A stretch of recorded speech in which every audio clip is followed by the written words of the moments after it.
This is an empties video. In this bag, I have some products that I have used up, so I'll tell you about them, a little bit about what I thought, and that's pretty much it. So let's get started. So I have two moisturizers to show you. The first one is the Pure Soak It Up Intense Hydrating Moisturizer, if you can see that at all. So this was a pretty generous sample size that I got. You can see, like, most sample sizes are probably like that big. This lasted me over a month, so pretty good. Nice job, Pure. I was actually quite happy with this. Like, these days my skin isn't actually that dry, it's pretty normal, so I just need something that will give me some amount of moisture. So it's not like I'm super picky, but this definitely was nice. I liked it. I wouldn't buy full size, most likely because it's a little on the pricey side, and I did just buy a new moisturizer, but I enjoyed the sample. The next one I had was the La Roche-Posay Hydrienne, the light version. This was a smaller sample, so you can kind of compare. This one's a baby.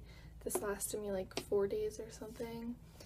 Again, to me, nothing special about this. The full size is $38.50, which I personally wouldn't pay for.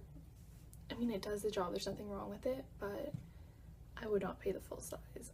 And then I used up a body butter from the Body Shop, the mango one. This is the old packaging, so it's kind of shinier.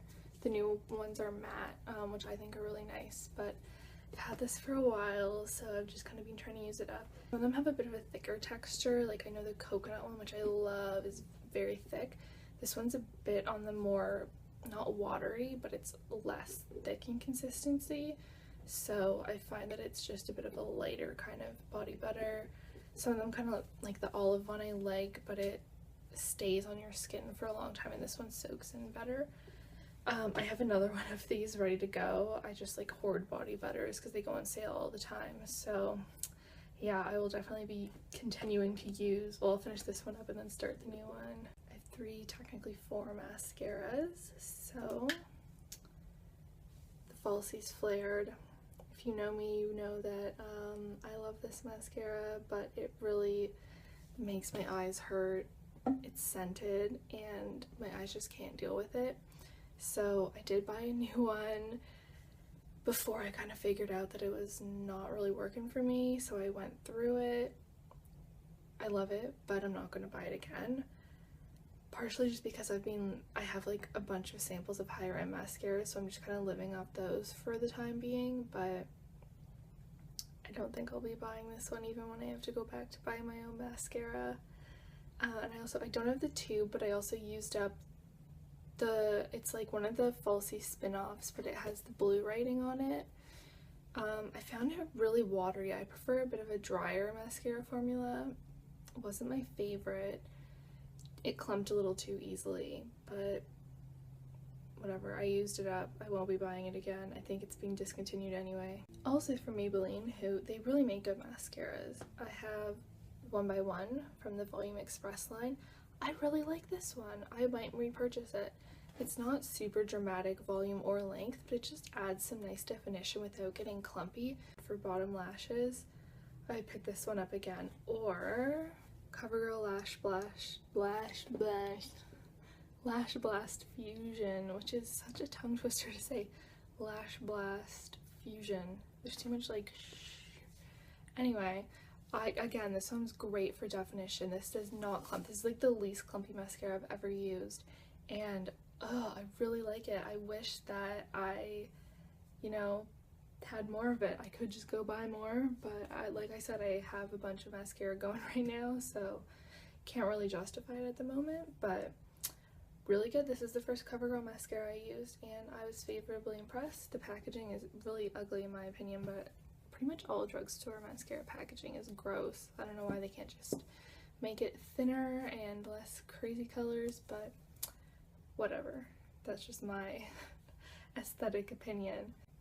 Oh look, I found the blue Falsies. Yeah, I didn't like this one. Boo. Okay, and I have a few foundations. So first, Rimmel Wake Me Up foundation. This was in the color 100 Ivory, which is the lightest color they made. You can see there's actually still a good amount of that left, but it's just a shade too dark for me, and it got to be winter and I was like, I can't wear this in the winter. Like maybe in the summer I can get away with it, even though I don't really tan in the summer, so realistically probably not. But in the winter I definitely cannot wear this. It is nice foundation though. It's just a very limited range of colors. Basically if you're like light tan to medium tan, try this out. Good price, really nice foundation. It does wake up your skin, but if you're on the paler or darker side, then you can't wear this. So Rimmel, you need to get it together. Yeah, I'm just gonna throw this out even though there's still stuff left in it because it's been sitting around for a while, and realistically I probably can't wear it even in the summer, and I'm really liking my current foundation, so bye bye. So this looks like there's still a lot left, but trust me, I used up every last drop. That's just the little stuff like stuck on the side. This is the Revlon Nearly Naked foundation in the shade 110 Ivory. Again, this one was called Ivory too. This one's also ivory, but it has, I can't talk today. It is a lighter ivory that is actually ivory in my opinion. So yeah, Revlon's one of the only drugstore brands that makes foundation light enough for me, and they also go pretty dark too. So if you're on a budget and having trouble finding a shade that matches you, check out Revlon. I really like this foundation. It's super lightweight. This doesn't feel like you have a lot of stuff on your face, and it doesn't look cakey on your face, but it gives good coverage. Like it really evens out my skin. Not that, like, I don't want to sound like I'm bragging, but I don't have really big problems with my skin, so it's not like I need a fuller coverage.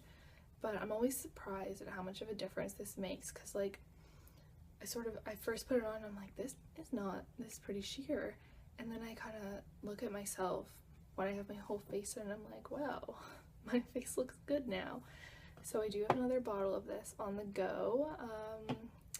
I think it's gonna be my go-to for a while now, at least. I really like it. Price is great. I think the product is really wonderful. Can't beat it, honestly, and that lasted me 6 months or something, so for like 15 bucks twice a year, it's good. And my last product is not an empty, but it's something that I'm throwing away because I hate it so much, so I just decided to toss it into this video before I toss it into the trash. The Wet n Wild Coverall foundation. So in theory, this should be really good because, okay, it's $4. Okay, maybe that's a warning sign, but $4. Friendly for the wallet. This is light enough for me. It matches my skin. It is, I would say, light to medium buildable coverage. It doesn't look like you're wearing a lot of makeup. It has a really convenient like squirty thing. Oops. Because that's the problem with the Revlon one I just showed you. No pump, nothing like that. So you just have to tip it out, which that's the one thing I really hate about it. So this is nicer in that way. But it makes me break out. Like, I used it like 8 times because I was like, oh, maybe I'm just breaking out, unrelated to the fact that every time I wear this, the next day I have zits all over here. But then I was like, no, this is ridiculous. This makes you break out. So at a $4 loss, you know, not the end of the world. I really like a lot of Wet n Wild products. Like their eyeshadows are really good and they're so cheap. It's like $3 for a trio and they're really good quality, but this is, you get what you pay for. So although there are many things that are good about it, the fact that it breaks me out really overrides all of that. And I don't have super sensitive skin, so if you do, then this is probably gonna be really bad. And even if you don't, it's gonna be really bad, or it might be. Was for me. So that's the video. I'm slowly working through other products as well, so I might make another one of these in a few months. We'll see if there's anything interesting for me to show you. I think I might have a few hair things and whatnot, so that's great. I never know how to end these, but bye.